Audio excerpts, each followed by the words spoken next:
Good afternoon, folks. It is an afternoon, yes. And thank you very much for joining us today, especially in these turbulent, challenging, taxing times. I'm excited to talk to you about an aspect of caregiving that I rarely hear about. And I've brought this subject matter from almost a different realm of the work that I do at Kensington Health. And I'll give you a bit of background and I apologize if you've heard this before, it's just my spiel, of what I do at Kensington Health and what I do for hospice palliative care across the province. But I'm pleased, I welcome you to throw out any questions as we go along. I don't have all the answers. I'm learning as I go as well, because this subject matter has not necessarily infiltrated the realm of caregiving until very recently, until we made quite an identification of it and an application of it. So I welcome the discussion today as we move through this topic. So folks, as Vanita mentioned, my name is Rami Shami. I might have said it already once. My apologies. I have a habit of repeating myself. It gets a message across sometimes. And with that, I've been in hospice palliative care, serving people living with a life-limiting illness in any stage of the trajectory for 3 decades, 30 years. I started when I was very young. I've seen a lot of triumph, tragedy, suffering, dying, tears, joy. I've been at the bedside of literally hundreds, if not thousands of people at all stages of the trajectory.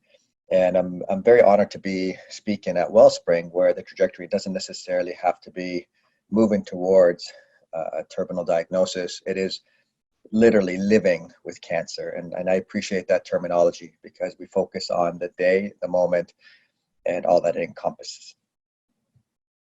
A lot of my work, a lot of the work that I've drawn on in terms of trauma comes from working on the streets of Toronto with people living with a life-limiting illness or receiving a palliative approach or a diagnosis while living on the streets of Toronto.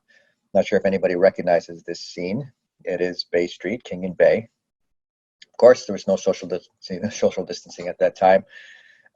However, we learned a lot about the experience of traumatization, the experience of trauma, how it affects people living on the street, how it affects someone resultant lifestyle on the streets of Toronto. When I say on the streets, it could be vulnerable housing, it could be different continuums of homelessness, and how they're impacted by the diagnosis of a life-limiting illness. And from that, we drew aspects of traumatization into hospice palliative care, into bereavement, and into caregiving.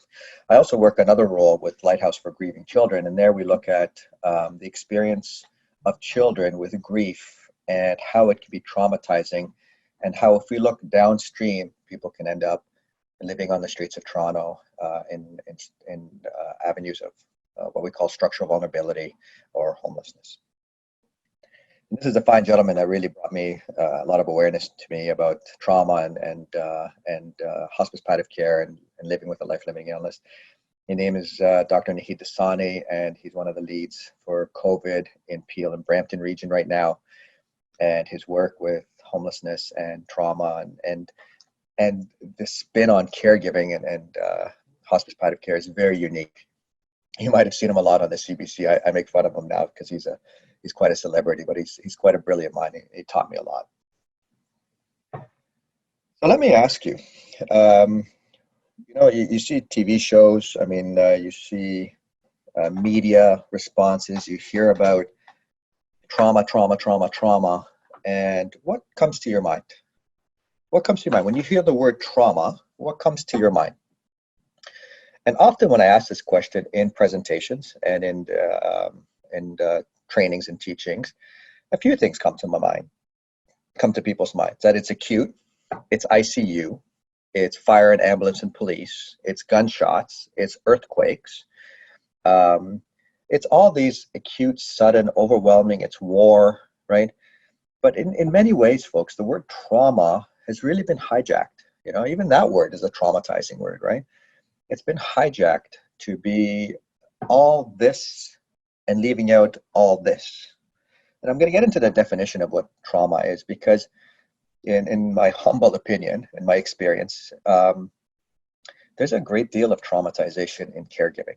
And you'll see what I mean as I go through the presentation, how being a caregiver, all the experiences involved with the caregiver and being as such can be traumatizing. And how does it express itself through the mind, body, heart, spirit, however you define it?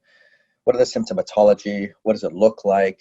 And why? Why can caregiving be traumatizing, and how unique it can be in that traumatization as it impacts us as we provide a caregiving role. I wonder, folks, and I'll speak frankly, even though this is being recorded, I don't know how we haven't been talking about this for decades. I mean, I see the impact on, now I'm getting fired up about it. I see the impact on caregivers, you know, in the enormous load on caregivers and how it affects the mental, emotional, physicality, and how it can be defined as trauma, but we never talk about it. We never put the term trauma and caregiving together.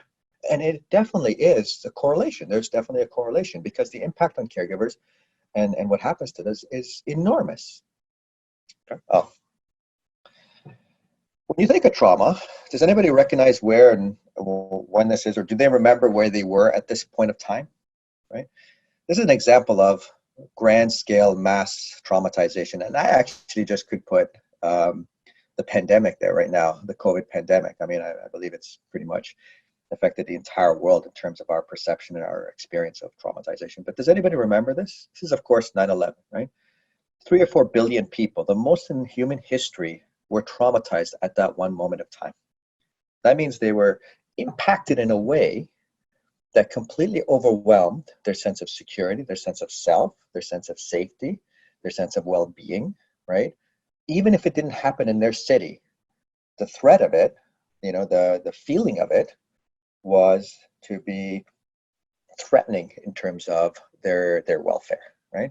And that's a large-scale event. So that's what people usually attribute traumatization to, something as severe and as devastating, as tragic as that.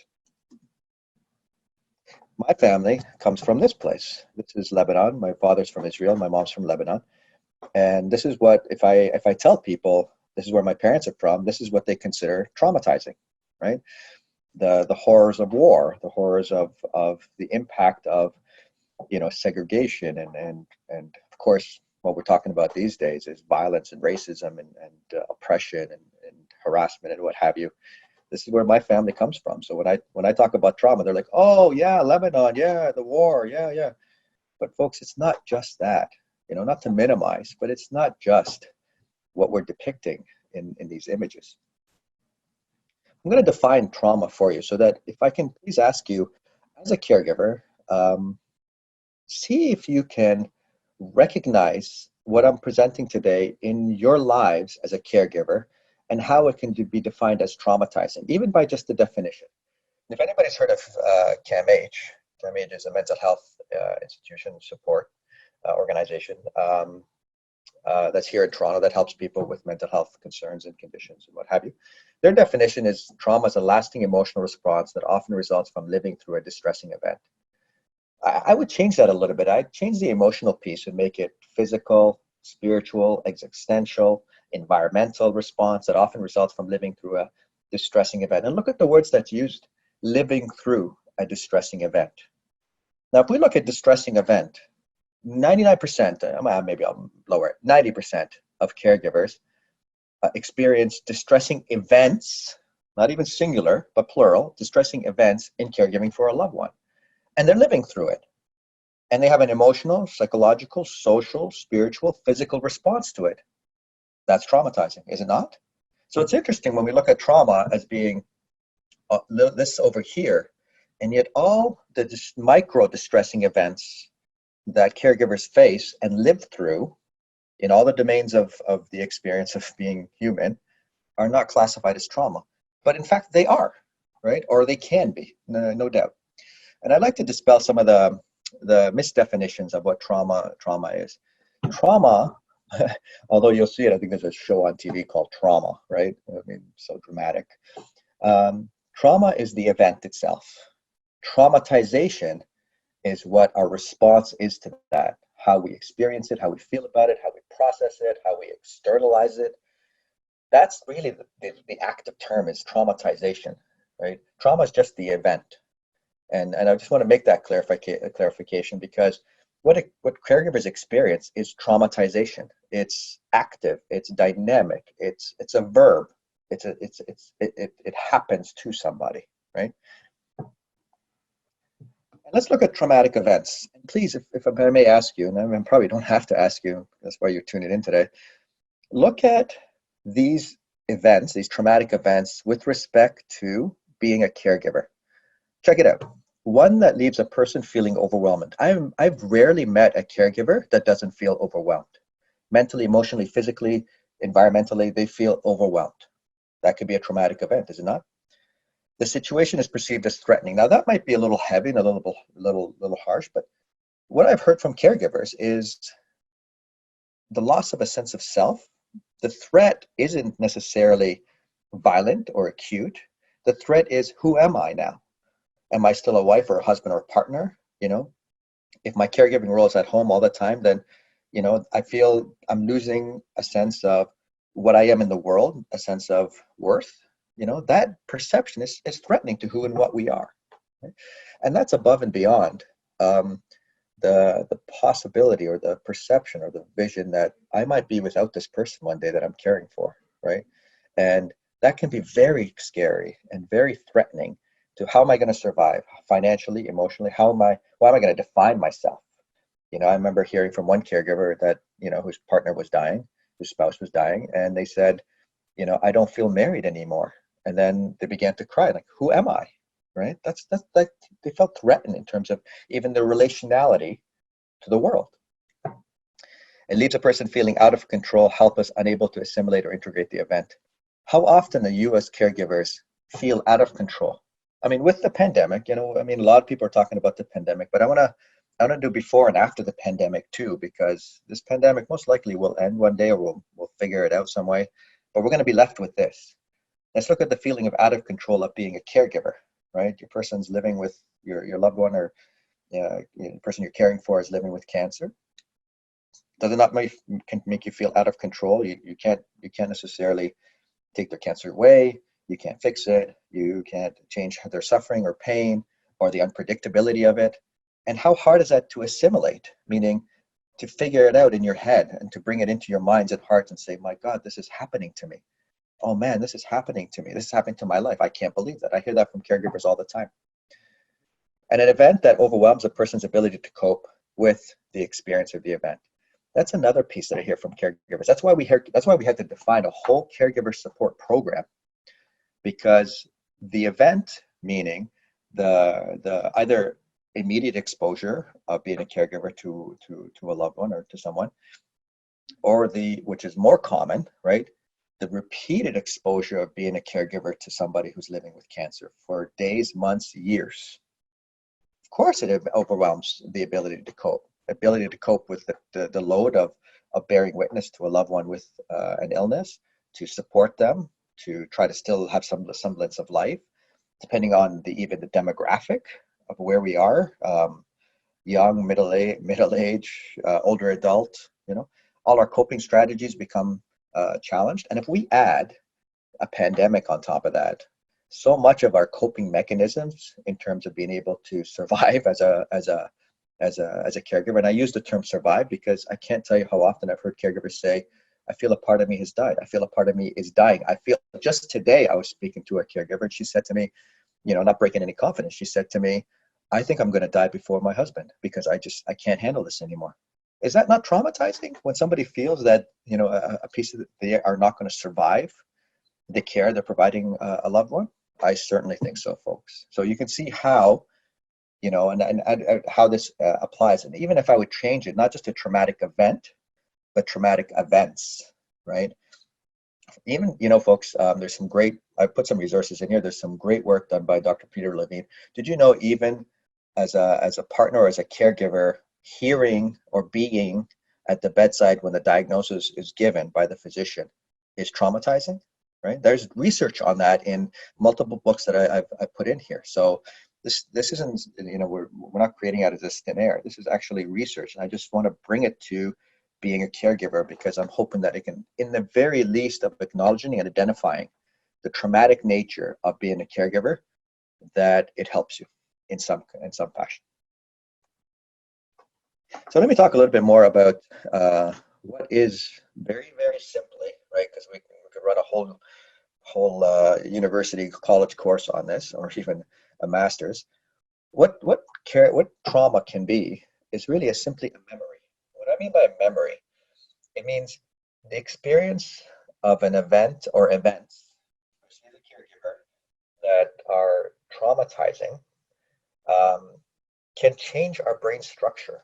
They can actually rewire our brain. And I'll get into a little bit more of that in the next couple of slides. It can rewire our brain and it becomes a memory. And sometimes that memory is conscious, and very often, especially caregivers, that memory becomes unconscious. It becomes stored somewhere in our brain, a programming, a short circuiting of sorts. And actually, it's not a short circuiting, it's actually just a recircuiting, so that it actually has a possibility of being triggered without recognizing that it's very normal for that to happen while being a caregiver. Right? I'm talking even professional caregivers, people who do this for a living, like myself. And personally, I'm also a personal caregiver to two older adults, to my parents. I live with them and I care for my father, who's palliative, who has a palliative diagnosis and congestive heart failure. And I recognize as a caregiver how often some of my childhood experiences and being traumatized, I've had a very challenging childhood, especially with parents who came over with what's called post-traumatic stress disorder because of war, and how those memories of childhood trauma are triggered by my current caregiver role. And that's an important piece because often when we talk about trauma and traumatization, we assume that it's the event that's happening right now. But what I want to bring light to, and you'll see the stats, is that most Canadians, if not all Canadians now with the pandemic, have experienced one or more aspects of trauma or traumatization in their lives that lives as a memory somewhere in our brains, right? That gets subjected and potentially vulnerable to being re-triggered while we're caregiving. Does that make sense?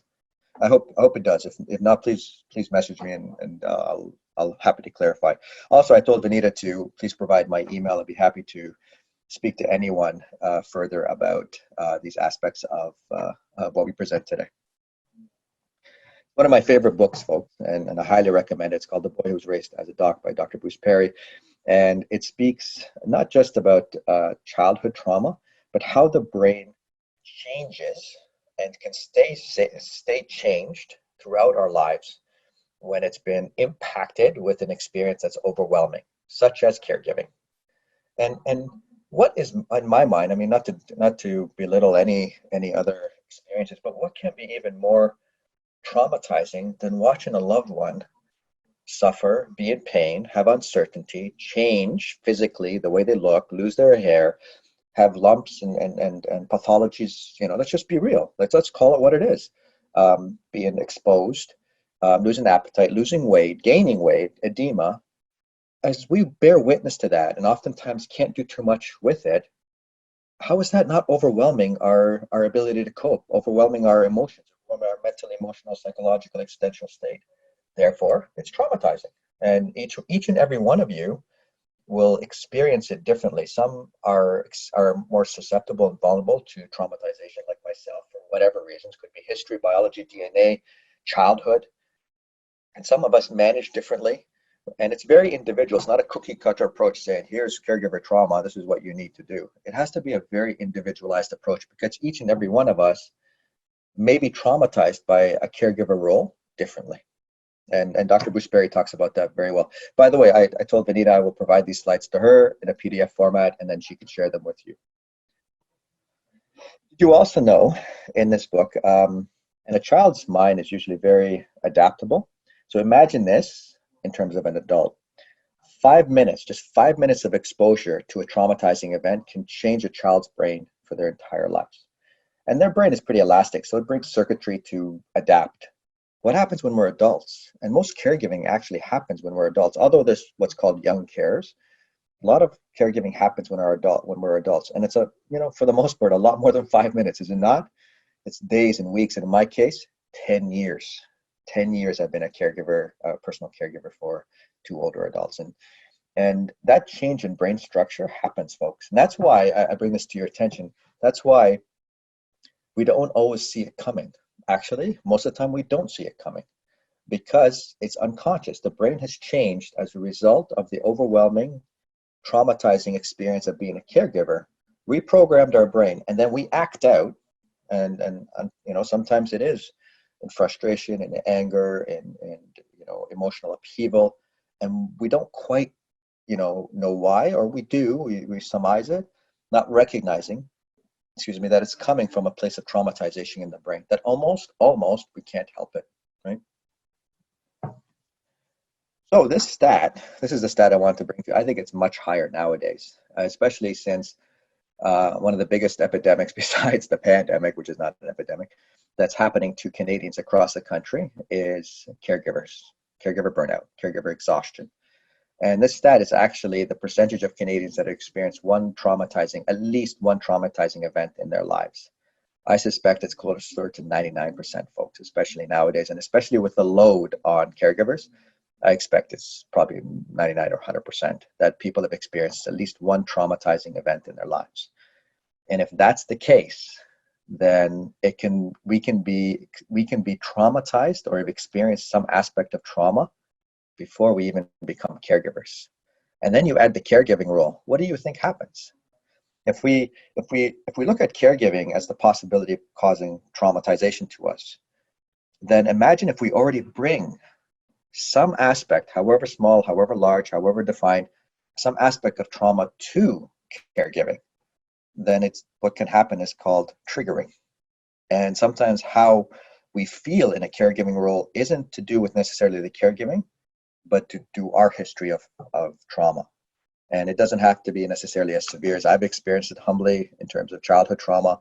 It can be car accidents, it can be diagnosis. One night in the hospital, as documented by Dr. Bruce Perry, can cause an aspect of traumatization. And as Dr. Peter Levine talked about, and I'll show you that in a little bit, it goes into our bodies and there it lives until it's triggered and it comes out. It's fascinating stuff, folks, and at the same time, it's very eye-opening for what can happen to us in our living and dying.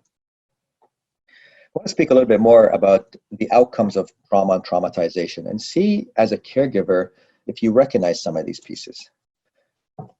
Sometimes, folks, when we've experienced traumatization, either before becoming a caregiver or as a caregiver, we go from being adaptive in the moment, meaning we make it work, to being maladaptive, meaning that which was working during a traumatic experience is no longer working. Why I bring this to your attention is because sometimes there is an after of caregiving, when our loved ones have died, or when our loved ones have gone into remission, when our loved ones are no longer in treatment, and then all of a sudden the caregiver role changes. But our brains, due to the traumatization of being a caregiver, have a hard time switching from that which is adaptive, meaning it works with the situation, to now that it doesn't work with the situation because the situation is no longer what it once was.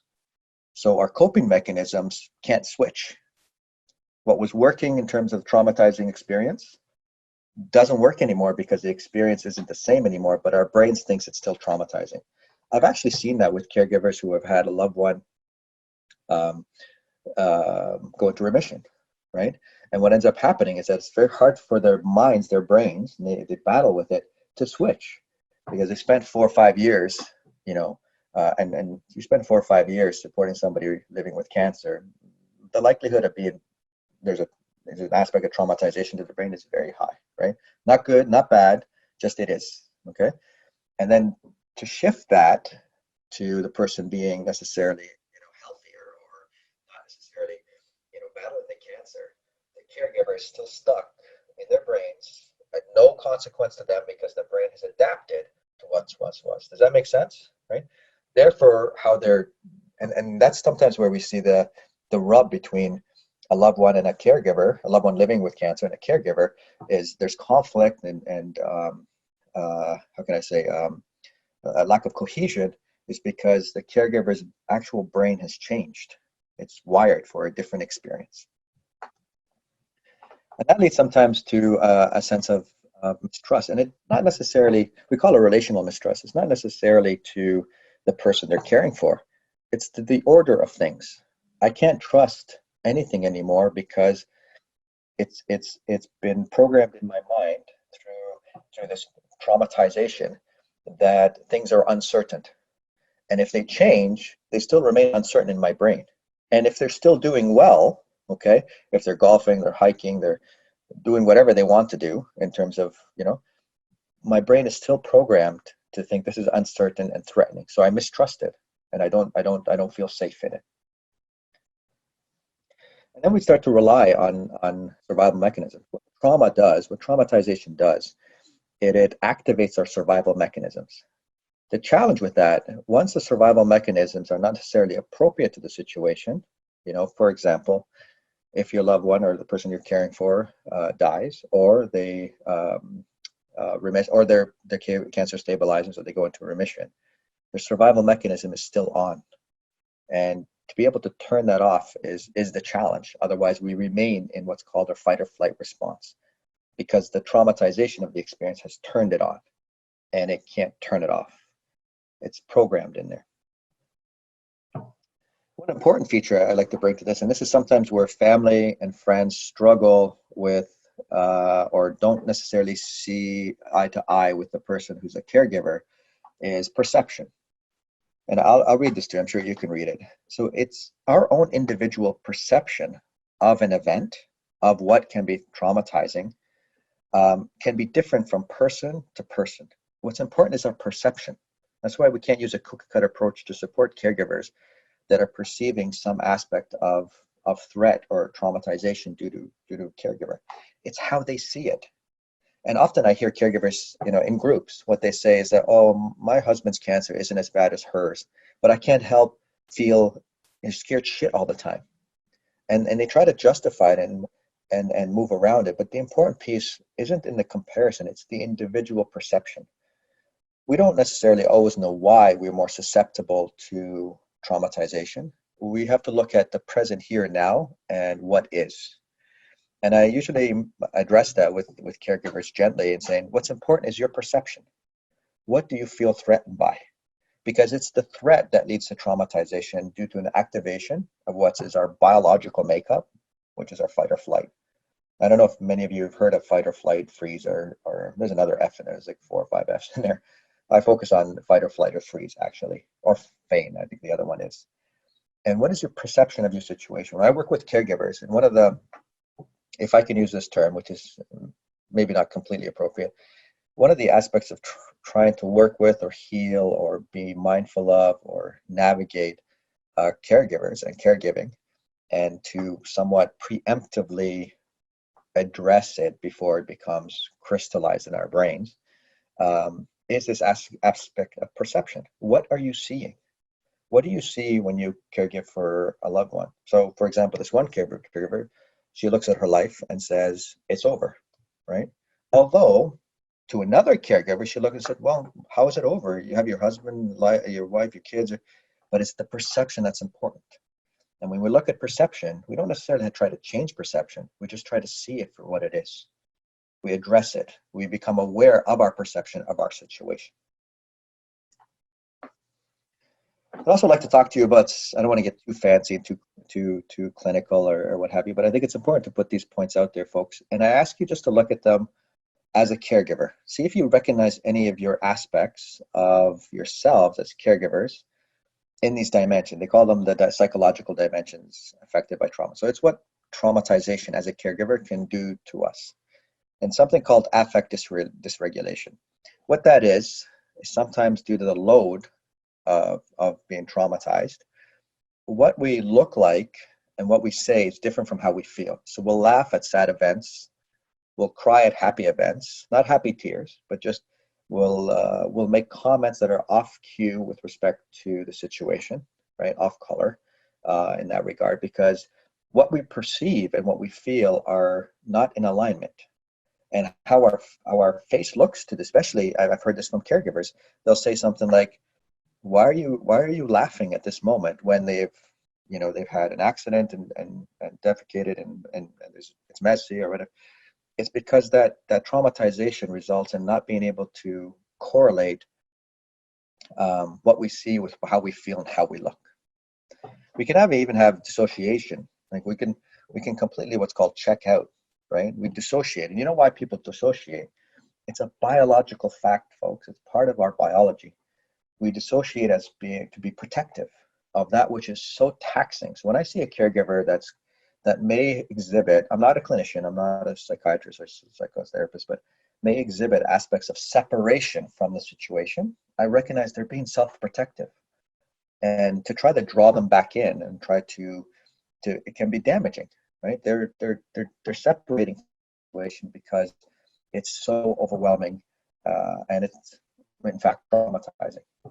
Very, very common, folks, in caregiving is a change in self-perception. I've heard it so many times. I'm not a wife. I'm not a husband anymore. I'm not a partner. I'm a full-time nurse. That's one of the most powerful things one caregiver said to me. She said, "I'm a full-time nurse now." Look at the self-perception, right? She's not trained. She doesn't get paid, but she feels that, right? That's a change in self-perception. That's traumatization. Traumatization is part of that, where we change even our self-perception, who and what we are. And we end up with disturbances in relationships. Do you see it in your relationships? And I don't mean disturbance doesn't mean have to be yelling and screaming and what. No, the disturbance could be the very fact that it doesn't fit right anymore. You don't feel the same.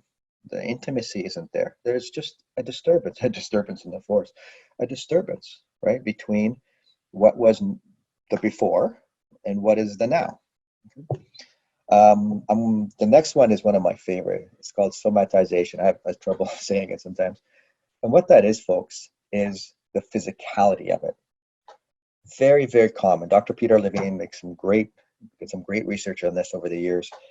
Somatization means that which we experience overwhelming are not necessarily our bodies, but just our vision, our perception of it, our seeing it can end up in our own bodies, right? It becomes part of our body structure. It becomes in our cells.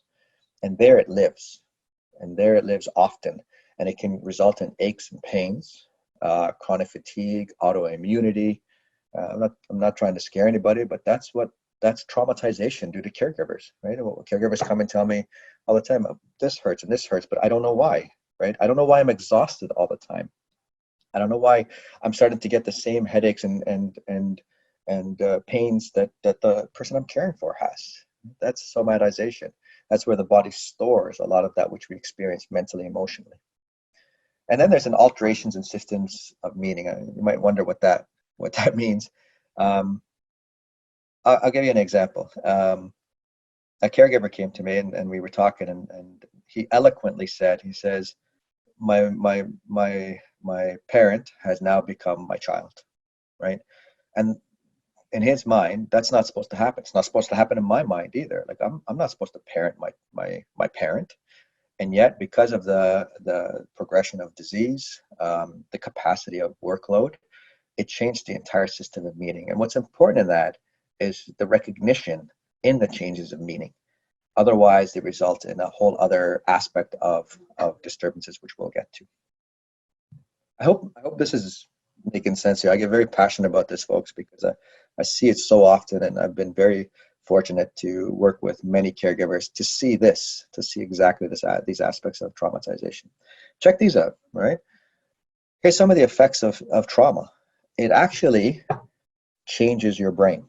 And in the few books that I've mentioned, I have lots of resources I can share with you folks. They're heavy reading, and caregivers often don't have time to read. I can very much attest to that. But they've done CAT scans on the brain of somebody who's experienced trauma, not as a caregiver, but as in traumatization, and they see where it lights up, and it lights up differently because of the impact of traumatization. Caregivers are not immune to that, right? As we've attested. Of course, increased physical and mental stress, which leads to the impact of the fight or flight, which further exasperates the fight or flight, which leads to more physical mental stress, and it starts to circle and fester. Very common is changes in our immune system, right? And that's one of the most powerful things right now. If we have a pandemic and we're full-time, part-time, full-time caregivers, excuse me, and it's traumatizing and it affects our immunity, then it's almost like a double, triple whammy, right? And that's important for us to recognize, because that in and of itself, even that understanding and awareness of that is traumatizing. And I've heard caregivers say to me, I feel like I'm getting it from every direction. My immune system is compromised because I'm a caregiver, and it's traumatizing. They don't use the word traumatization. That was my word that I suggested. We have a pandemic. I'm at home all the time, and it just compounds the feeling of threat. And that's the important piece. And she says, I'm in the safety of my home, $1 million home. I'm protected, but I feel constantly under threat. Now, if you're constantly feeling under threat because of a perception, that's traumatizing. And that's because you're a caregiver, right? There becomes attachment difficulties. Again, I feel very common in caregiving, but we don't attest it to traumatizing or traumatization. We say, oh, they're experiencing anticipatory loss, or they're not intimate anymore. They're not having sex. They're not holding. They're not hugging. Yeah, but what about the impact on the caregiver due to the traumatizing aspect of being a caregiver? That in and of itself results in attachment difficulties, because that traumatization, that survival mechanism, that perception and feeling of threat that's constantly there as a caregiver, doesn't necessarily allow them to be in another state where you can feel love, feel compassion, feel connectedness and intimacy, right? And then the person who's living with cancer sometimes responds to that, and they themselves cocoon because they recognize that their caregiver is not able to connect with them. Right? And I think these are really important aspects just to become aware of as a caregiver, so that sometimes we can dissipate the feelings of guilt or blame or shame. I use a lot of experiences from caregivers because it's a peer support model. I learn from them as I share knowledge, that they blame themselves that they can't connect with their loved one, not recognizing that the traumatizing experience of being a caregiver for somebody they love is causing the disconnect, right? And then once they recognize that, they're like, oh, I don't necessarily have to blame myself. This is actually biological in our minds, self-protective. It's almost autonomous, like it does it on its own. Very common, folks, in being a caregiver is what's called hyperarousal or hypoarousal. Ironically, it's part of traumatization, right? What is hyperarousal? Meaning being on all the time, meaning you're in fight or flight, being under threat, being a caregiver, suspending your own aspects of care for yourself, for someone else, and being up on all the time. That is exhausting. I remember one caregiver said in a session, he said, why am I tired all the time? And I'm not doing anything practical. She's still able to play tennis and do all the things. Well, it's because, and when we looked at his perception of the situation, it was constant threat, right? Rightfully so. He might lose his partner, his wife one day. But that state of hyperarousal becomes stuck. And that's trauma. That's traumatization. And it's become stuck because, one, it could be the constant impact of being in an environment as a caregiver and being under perceived threat. Or it could be the fact that the caregiver role causes that fight or flight to constantly be on. And then the opposite is true, folks. Like, we live as human beings between hyperarousal and hypoarousal. That's all we try to do. We don't try to be calm and meditative all the time. We just try not to go above the bar and below the bar so that we can manage the situation. So what I bring awareness to as caregivers is traumatization due to caregiving sometimes can raise us above the bar and leave us above the bar, or bring us below the bar in something called hypoarousal. If you can stay in that middle ground, you're able to cope. You're able to not be overwhelmed. You're able to not let the nervous system become stuck and not be able to get out of those states of hyperarousal or hypoarousal.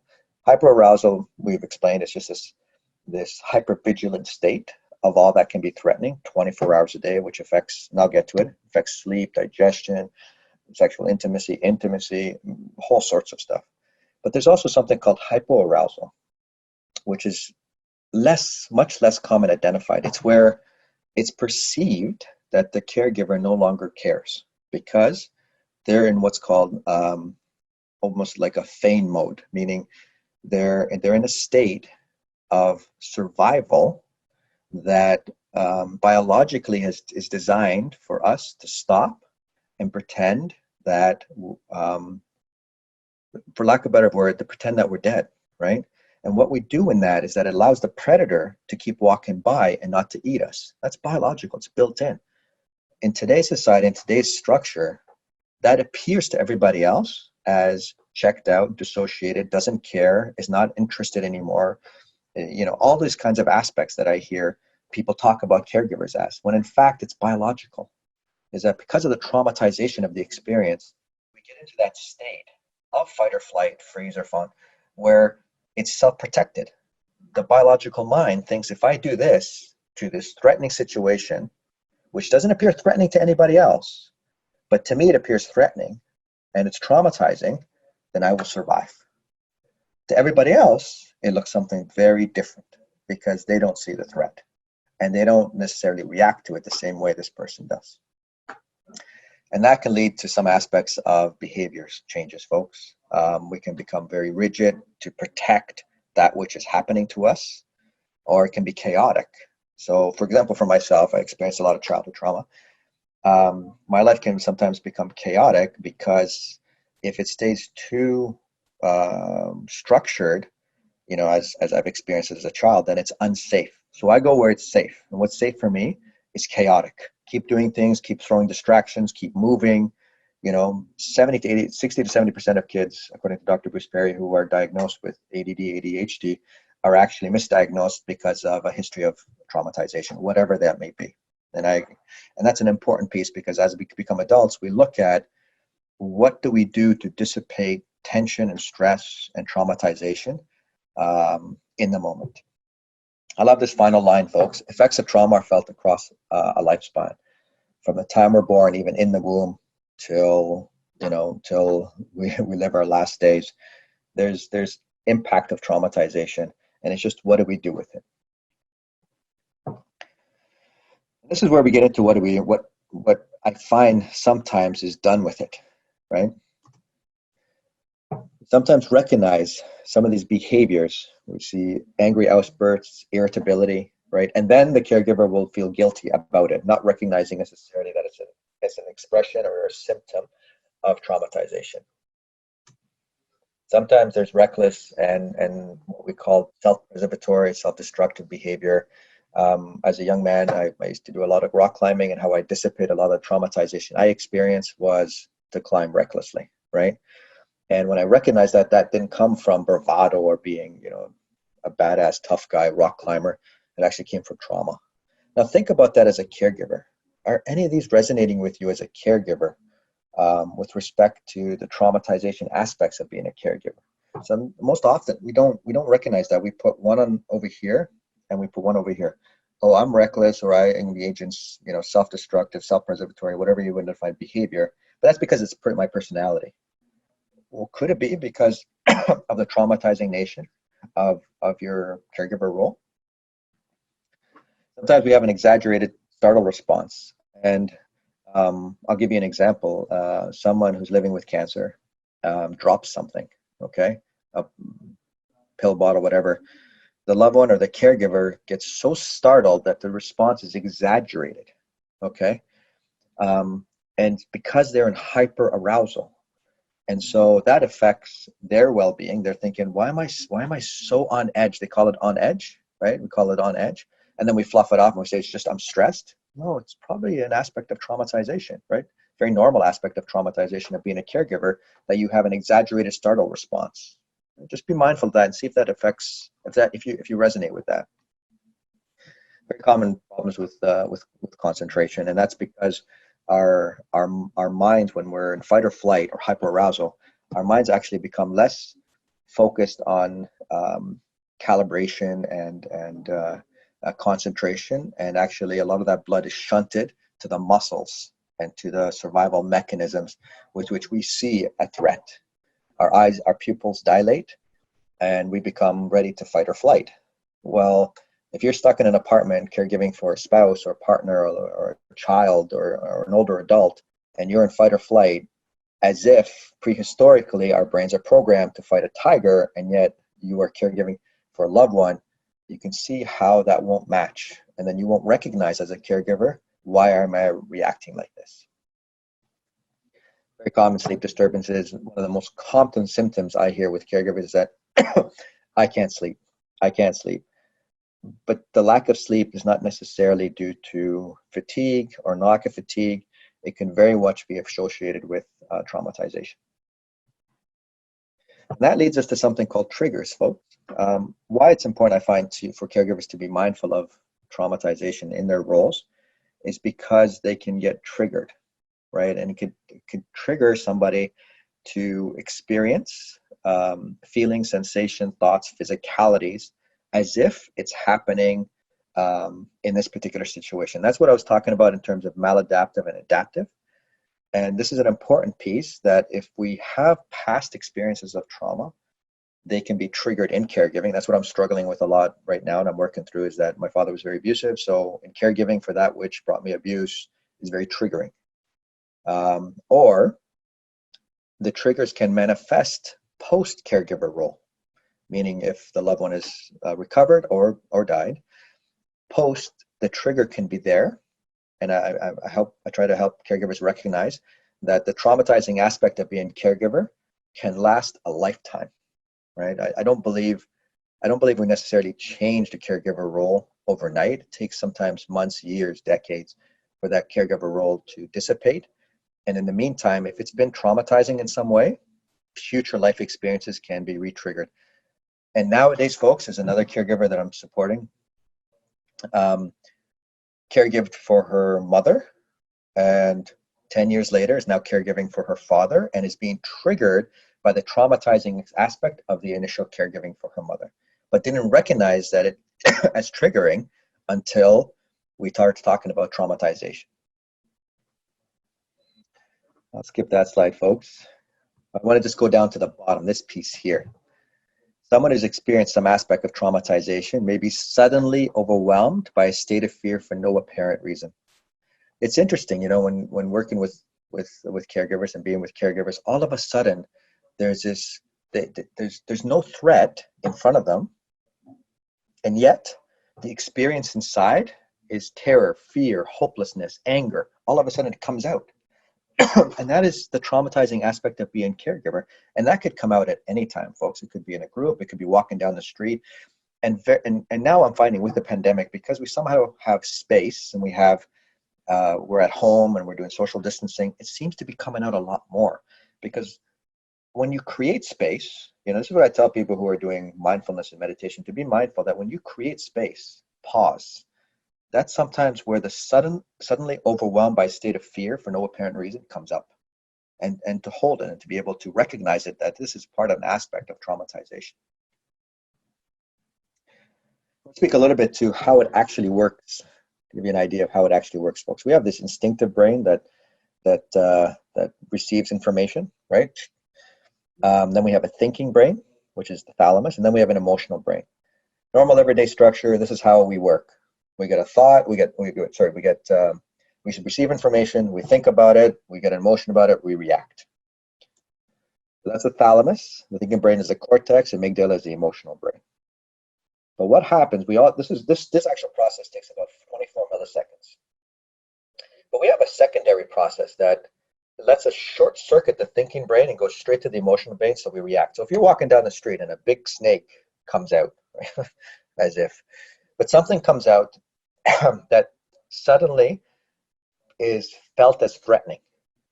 You don't have time for the brain to think about it and say, oh, is that car going to run over me? Or is that bicyclist? Or is that snake going to bite me? Now let me think about it. Let me look it up on Google and see if that's a poisonous snake. You got time for that. You got to jump out of the way.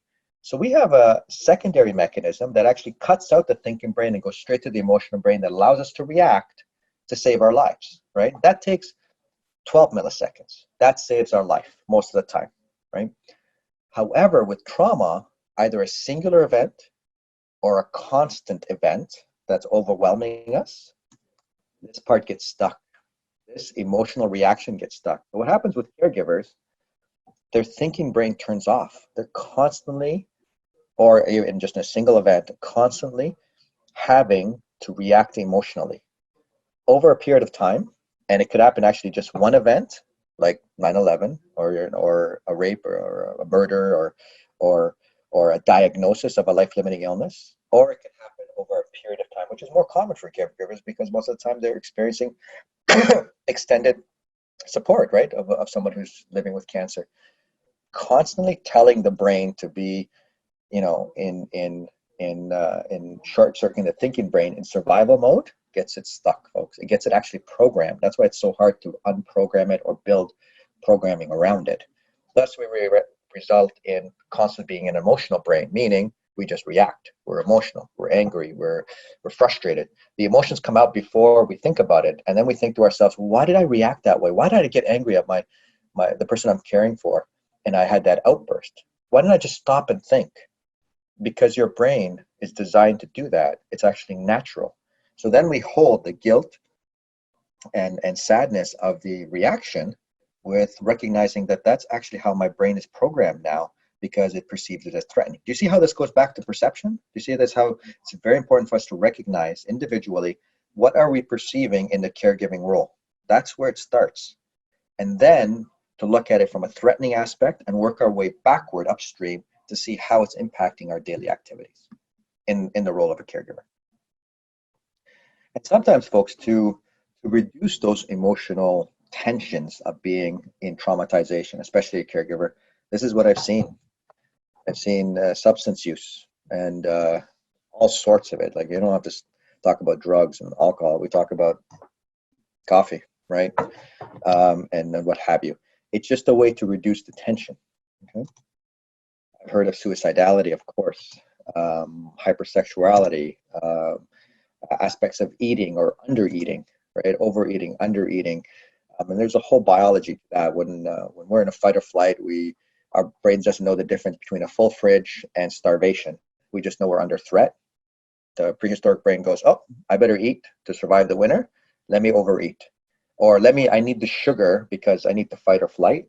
I got to fight this, or I got to run away. So I'll eat. So we're constantly, and that's this whole pandemic, COVID, weight gain thing.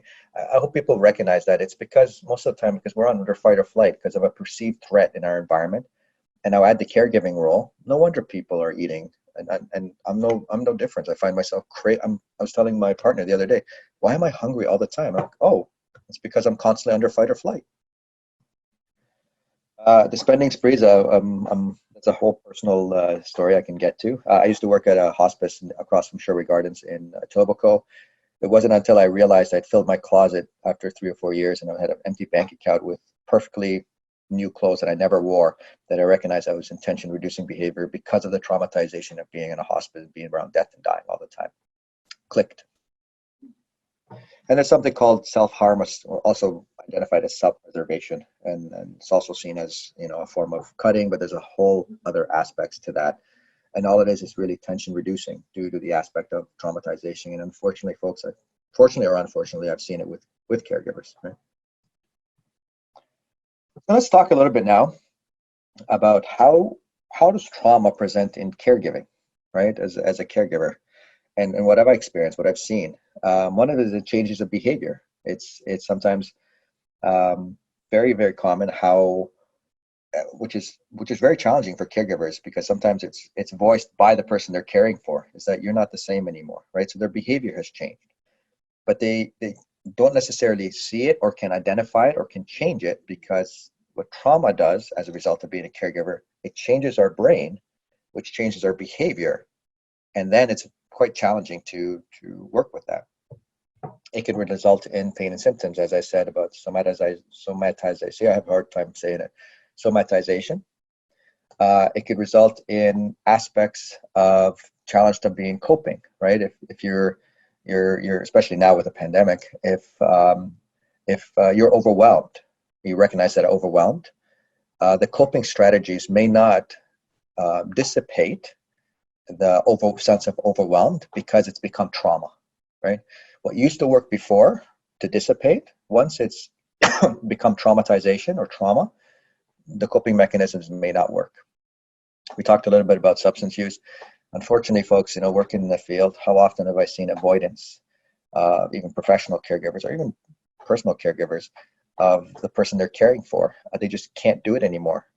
Although we classify it as burnout, and then we have all these strategies to address burnout, how often caregivers come to me and say, Rami, that doesn't work for me. That's bullshit for me. It doesn't work. You know why it doesn't work? Why I tell them why it doesn't work? Because it's become trauma. It's traumatization, right? You can't necessarily use these strategies that you pick up in a seminar or pick up offline that are working with the mind that's traumatized, because the mind won't conceptualize it. It's in our bodies. It's in our emotions. It's already shifted us. The other aspect of the trauma that I've seen in caregiving is the impact of grief and bereavement. Excuse me 1 second. I'm so conscious these days of sneezing and coughing in public because of COVID. It's fascinating how, you see, this is even I feel the traumatizing aspect of the pandemic, is that right away I'm like, I'm afraid of coughing and sneezing and the impact it would have on my environment because of the possibility of having COVID, even though I got my test today. Anyways, it's grief and bereavement, folks, and not necessarily when our loved ones or the person we're caring for dies, but it's the anticipation of their change, their death, life without them, can elicit aspects of traumatization. Even, we talk about grief and bereavement in the context of death, but folks, I hope you recognize, and I'm sure you do, is that even in the micro losses, and I use that term loosely, and the losses that someone can experience on a daily basis as someone living with cancer, and us as caregivers bearing witness to that, that's a form of grief. We grieve. We grieve when they're not able to drive a car anymore. We grieve when they're not able to talk on the phone like they used to. We grieve when they don't want to do things they used to do, like hobbies. We grieve when they don't look at us the same, right? And that aspect can be very traumatizing, as well as bearing witness to suffering, right? That's a suffering for the person we're caring for. And this can lead to something called PTSD or PTSS, post-traumatic stress disorder, post-traumatic stress syndrome. Not uncommon with caregivers, honestly, folks. And I'll talk about a little bit what that actually is. Well, look at here. It's right there. My apologies.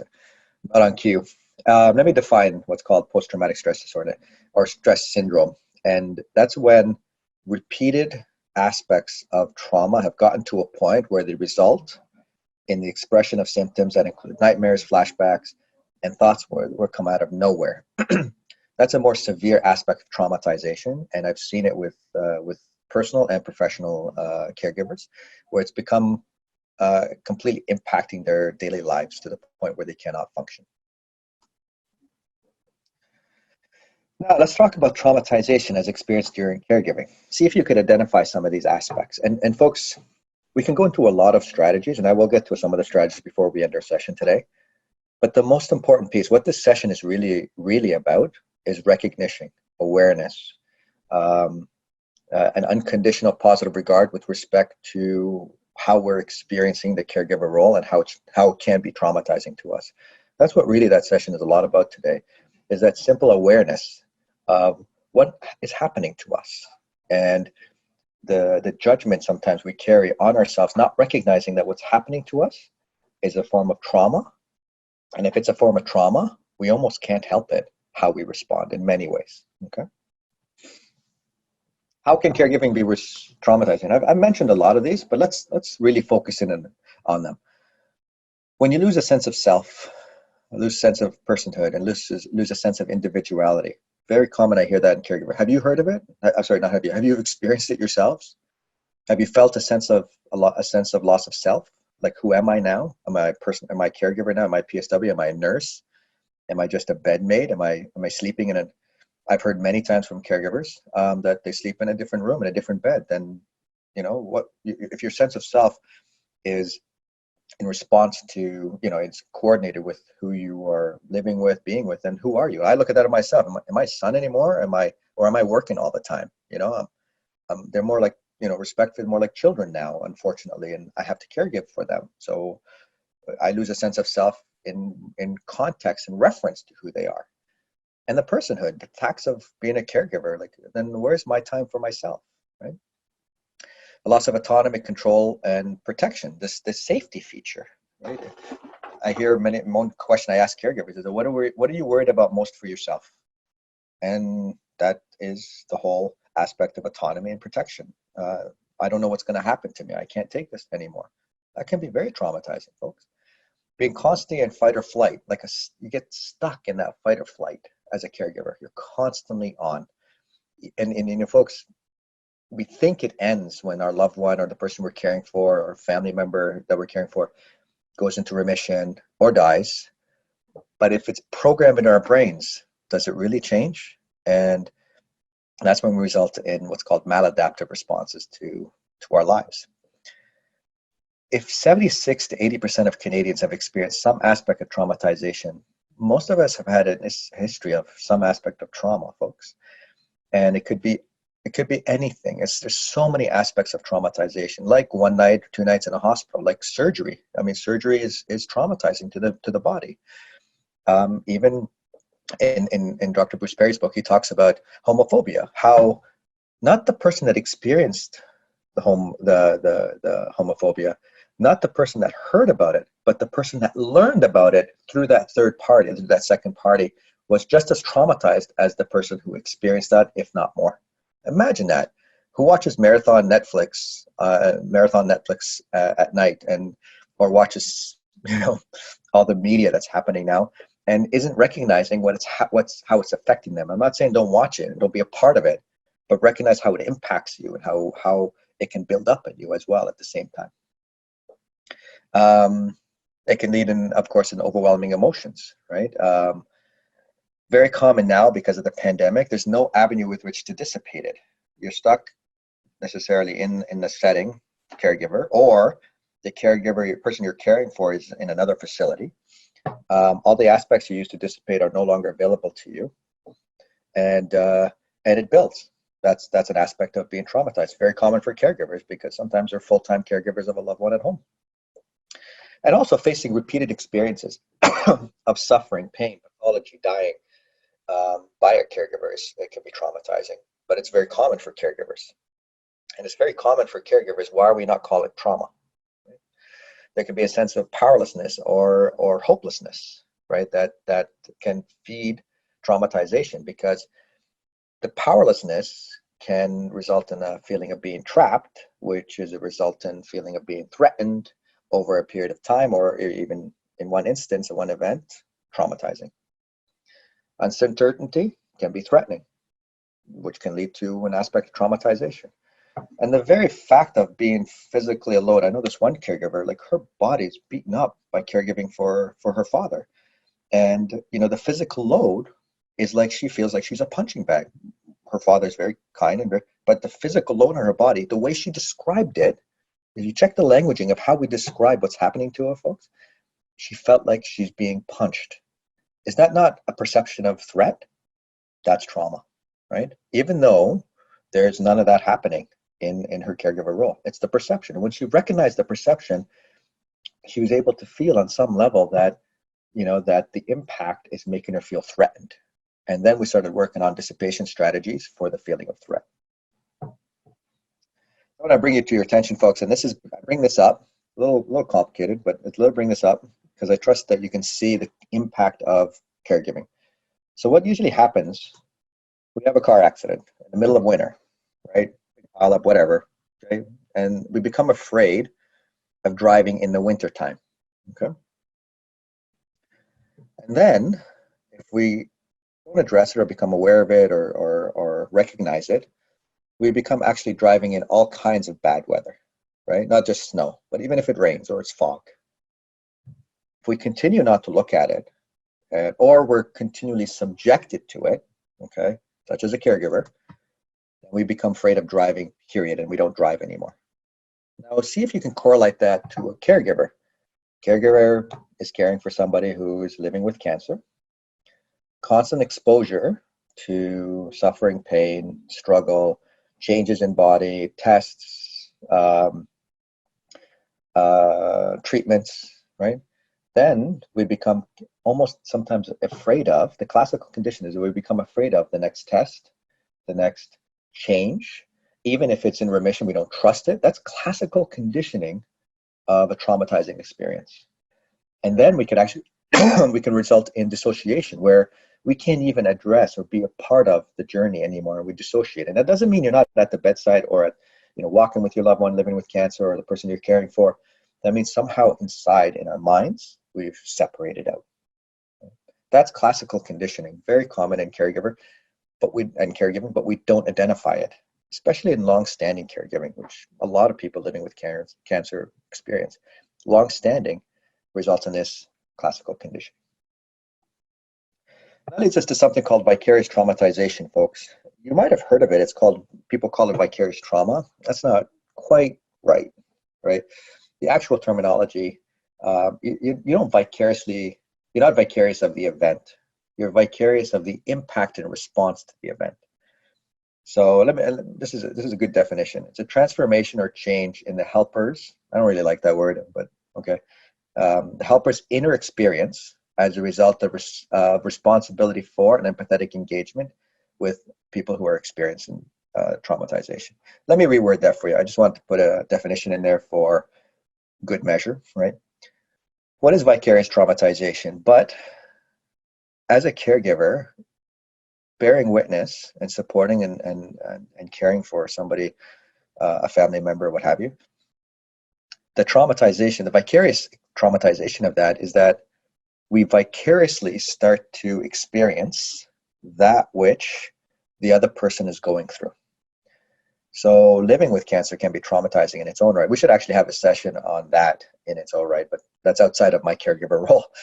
But we start to actually feel things as a result of what the person is experiencing. So we can actually feel, and I've seen this with many times in hospices, we can actually feel the pain of the person we're caring for. We can mimic it in our bodies. Our bodies vicariously, we respond to it. We can start to feel like we are living with cancer, which in some ways, caring for somebody can feel like that. It's the perception, right? We can feel that we are dying, right? A part of us is dying. We can feel that a sense of hopelessness. All these aspects are impacts of the vicarious experience of a traumatizing event, and quite common with caregivers.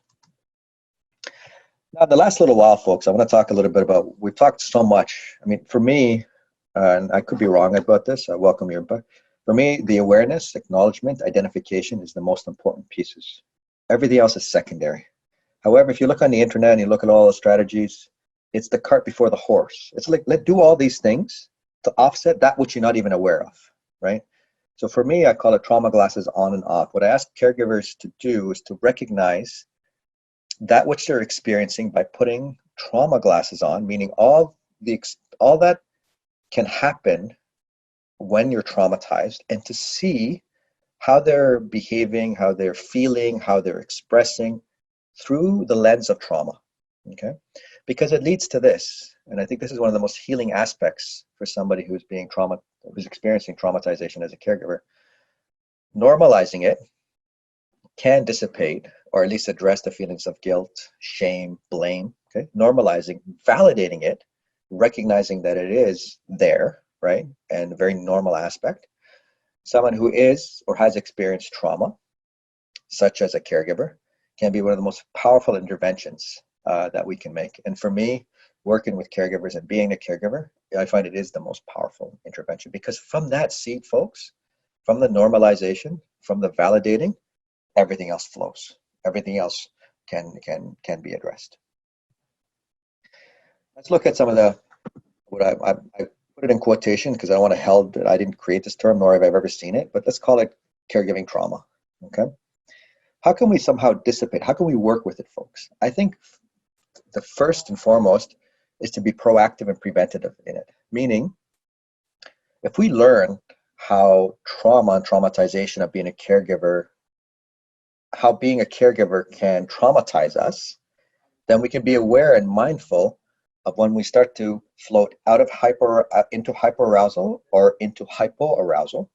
We can start to really recognize when is it becoming traumatizing as a caregiver and address it there.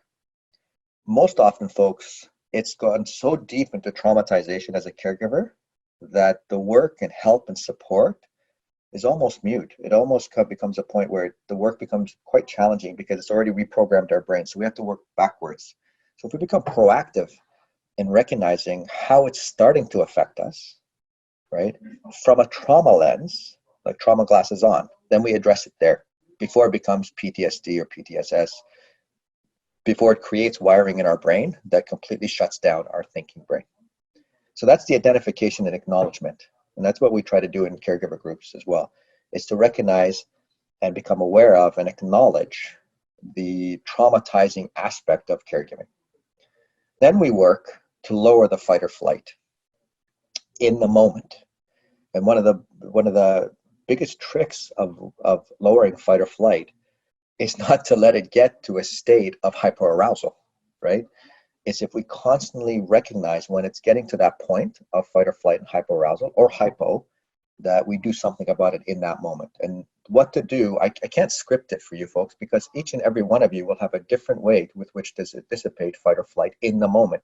The trick is you don't spend all day as a caregiver, especially in different settings, being in fight or flight and then expect to turn it off at night. We can't do that. And I mean, when they sit and say, go have a latte and a bubble bath and a massage and what have you, it doesn't work like that, folks. We can't wait till it's so much before we do something about it. The nervous system doesn't work. That's why we end up not being able to sleep, right? And I've had those nights where I just can't, because I've left it all day on. I can't just turn it off. Recognition of triggers. One thing I've recognized with the traumatization is the aspect of allowing our emotions to crest and fall without reacting to them. Very calming in traumatization is the emotions will crest, right? They'll build up and then they'll fall in the moment, right? And I recognize that I'm aware of it as it crests and it falls without necessarily having to act on them and express them in the moment. And then each and every one of you will have different strategies with which to dissipate physical, mental, emotional fight or flight. Some of you, I mean, it has to be tailored, folks. And I'm not going to, spew on your self-care strategies because honestly, between me and you, I don't think all of them work, right? Because the timing of them is, and the targeted and application of them is inappropriate. Then for me, the dissipations that work are in the moment, recognizing my emotions cresting and falling, recognizing and acknowledging my symptomatology as it's being expressed because of the traumatization of the caregiver experience in the moment, and which is a form of mindfulness, because I can't meditate to save my life, to be honest with you. Sorry, did we lose you guys?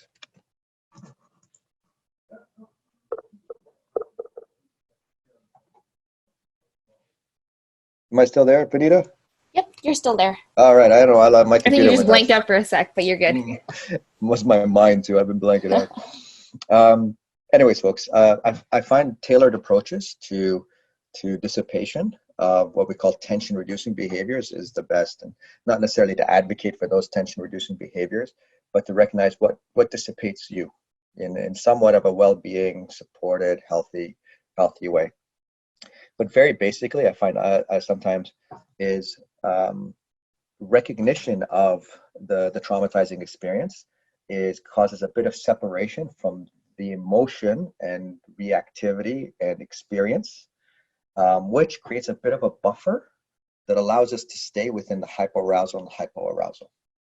That is also the way our thinking brain stays on when we're in perceived threat that isn't necessarily a life and death situation, right?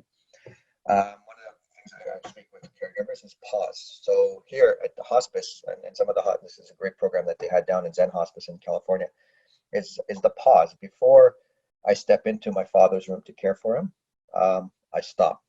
I pause literally for 5 seconds. And anybody who says, I don't have time for that, I don't have time to pause, it's not completely being honest with themselves. It's not that they don't have time for it. Is that one, they don't recognize that it's needed, or they can't do it because we're already in such hyperarousal, such in fight or flight. But if you create pauses in your day, folks, if you create 10 pauses in your day, that for 5 seconds each, that's 50 seconds, that's under a minute. it will shift your fight or flight like you would not believe. 10 pauses. Just stop when you enter a door. Stop, when you're walking in somewhere in your house. Just stop, just for 5 seconds. 1, 2, 3, 4, 5. You don't have to worry about breathing. You have just stop. What that does, it momentarily addresses and might turn off your fight or flight. If it's consistent, it allows you to stay within that hyperarousal. That's what works for me. That's worked for me for 30 years. And I didn't recognize it was a mindfulness approach till I talked about it to somebody. And what's so interesting, folks, is that a lot of what we do can be very natural if we're made aware of it and allowed it to function. Dr. Peter Levine talked about shaking it off, right? He talks about experiencing a traumatization and physically shaking it off. I welcome you to read his book, and I'll show it to you in a second, how it comes into the body, and we're taught to sit and kind of be with it, or just stop it or suppress it, but actually we're designed to actually shake it off, to fight it, to flight it, to make it move, right? I also do what's called a change in pace, folks. During my days as a caregiver, personal and professional, right? I'm on 24 hours a day, is I change my pace. I change my pace of talking. I change my pace of walking. I move it around, because if you're in fight or flight, and it's not so much to turn off your fight or flight, it's to recognize that you're in fight or flight. So if I change my pace of walking, even for 10 seconds down the hallway, right, or going up the stairs in my house, if I walk just a little bit slower, I can feel in that moment how much I'm hypoarousal. So it's self-reflective. It's creating a reference point. And then when I recognize that, I'm like, oh, I'm actually really jacked. But when you're jacked, especially into trauma, especially if it's unconscious, we don't even recognize we're in fight or flight. So we use these slightly practical ways to bring us to a sense of awareness. And then in that sense of awareness, it sometimes calms down. So when I change my pace, that actually slows me down and brings my awareness and lowers my fight or flight and doesn't allow it to get to a stage of chronic hyperarousal. And of course, supports, folks. I don't want to, how can I say? I don't want to spew them out to you, but there are a lot of supports for caregiving. Unfortunately, I put that in there because I don't think there's enough identification in those supports of the traumatizing aspect of caregiving. And I'm hoping with this discussion today that we've actually brought it to light, to start talking about it, to be identified, and not to stigmatize it, that it's necessarily a bad thing, or an acute world-changing thing like a pandemic, that it can happen just being with a loved one day after day. This is a great book, folks. I highly recommend it. Highly, highly recommend it.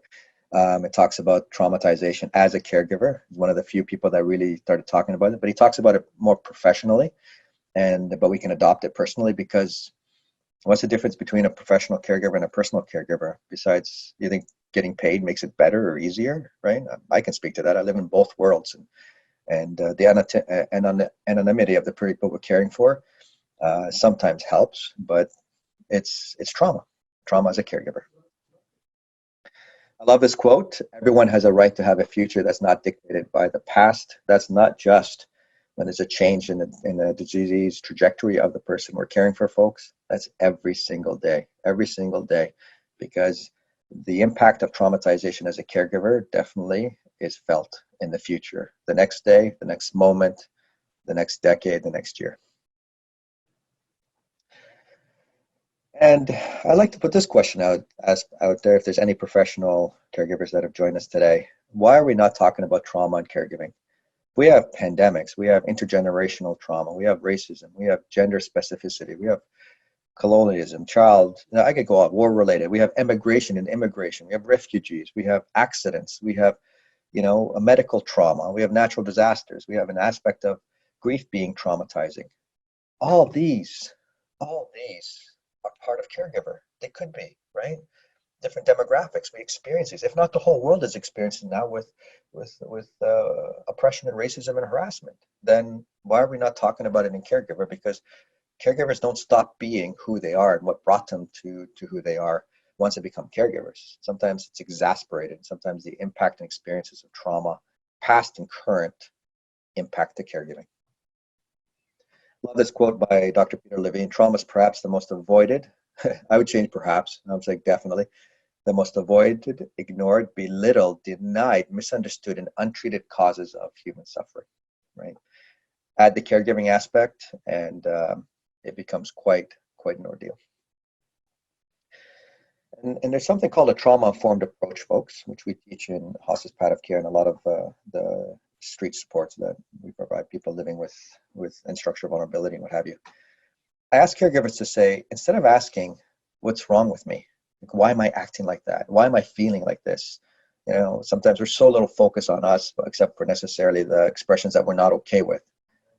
Maybe try to perceive it as what's happening with me, what's happening to me, you know, and it leads us to something. I appreciate this fine lady's perspective. It leads us into, she wrote a great book called Becoming. If you haven't read it, I recommend it. It leads us into a becoming. I ask caregivers to be mindful of how is the impact of being a caregiver changing who they're becoming, because it speaks to physicality, it speaks to personhood and a sense of self.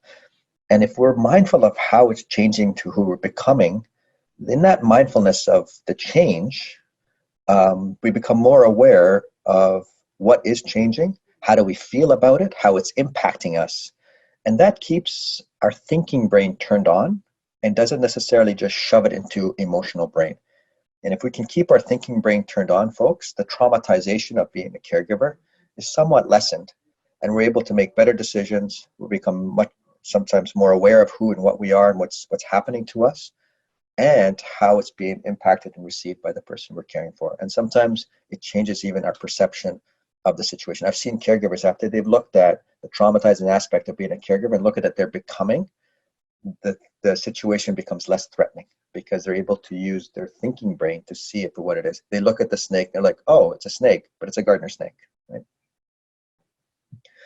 I always come back to this. It's called the kintsugi bowl, folks. I know some of you might have heard of it. It's a lot of the work that I do. And the lesson behind the kintsugi bowl, you can see that there's cracks in the bowl and there's gold that filled those cracks. The bowls have been brought back together after they've been broken. It's not about beautifying. It's not about making that which has, caused this traumatization, making it stronger. What the significance of this bowl in terms of its messaging is to recognize, the goal is to recognize where we are challenged, where our fractures are, where our traumatization has occurred, and to highlight them in the gold, meaning to bring awareness to them, not necessarily to others, but to yourself in some capacity, either to professional help or just a simple recognition of how, especially for caregivers, the experience is affecting them and changing them. I think I did good with time, folks. I hope this session was of some help for you. It's only an hour and a half. It's nothing. It's a blip. It's a breath of air. Here's my contact information. I will send out these slides to Vanita. You're more than welcome to contact me. You want to talk more about this, resources, whatever. However, I can answer your questions as well. I'd be more than happy to be a supportive presence for you. Thank you very much.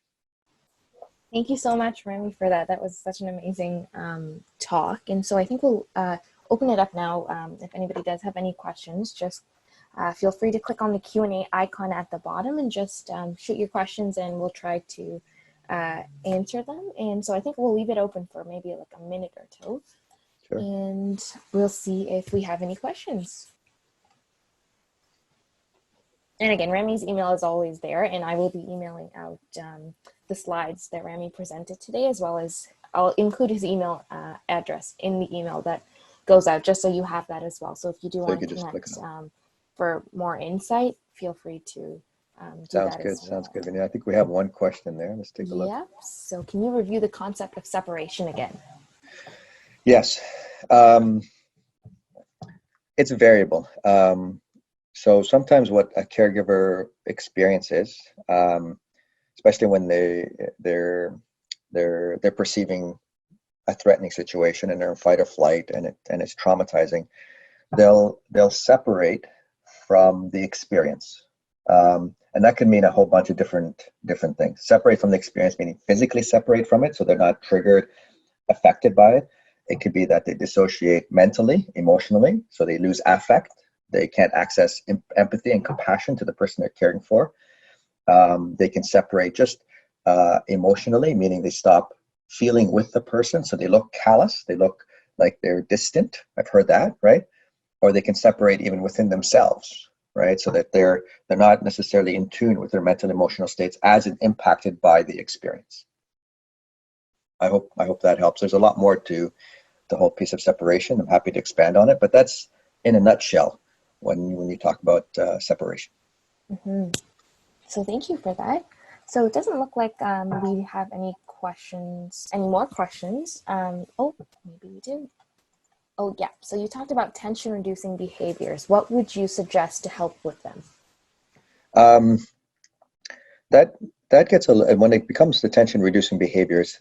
I find, all right, and I'm not a therapist, right, but I find in working with private and personal caregivers, what have you, is the recognition of the behavior as a form of tension reducing for the traumatizing experience. So if we recognize what is the behavior reducing in terms of tension, then sometimes we can work with other behaviors to reduce the tension that may be more in alignment with their well-being, right?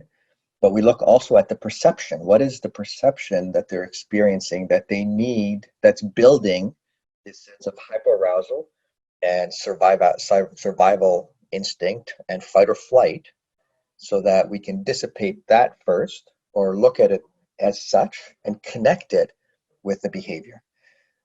One of the biggest pieces is just connecting the behavior with the feeling of why the behavior is there, because the behavior carries a lot of stigma, right? We binge eating, cutting, drug use, whatever. It carries a lot of stigma. That's why we hide it oftentimes, or you see people who are cut. Sometimes they wear long sleeves and whatever. We hide it, but we don't necessarily recognize that it is almost just a dissipation of the tension as a result of being exposed to experience traumatization. So that's where we start. We start with connection, the behavior, with the experience of traumatization and tension, and then down the road, in a very safe and gentle and professional manner, right? You start to work with other avenues and strategies with which to reduce the tension that don't necessarily affect the person's physical, mental, emotional well-being, as guided by their autonomy. The most important piece in all of that is the self-directed piece. Trauma-informed approaches, trauma-informed care is, for the large part, self-directed, as supported by the people in the support network. We hear a lot about the term empowerment, right? Well, you can't empower somebody and expect them to feel empowered, right? What we do is become a support that helps foster some aspect of empowerment by the person for the person, right? We don't do it for them. I hope that helps. Mm-hmm. So thank you so much for that and for the talk and all the content that you covered. So I think that about wraps up our time for today. So I just wanted to thank everyone who was able to join us today, and thank you, Rami, again for My being so pleasure. wonderful about presenting all of this information. My pleasure, Vinita. I'll send you those slides. Awesome. And so All right, I folks. hope everyone has a good rest of your day, and take care of yourselves. Stay safe, folks. All the best.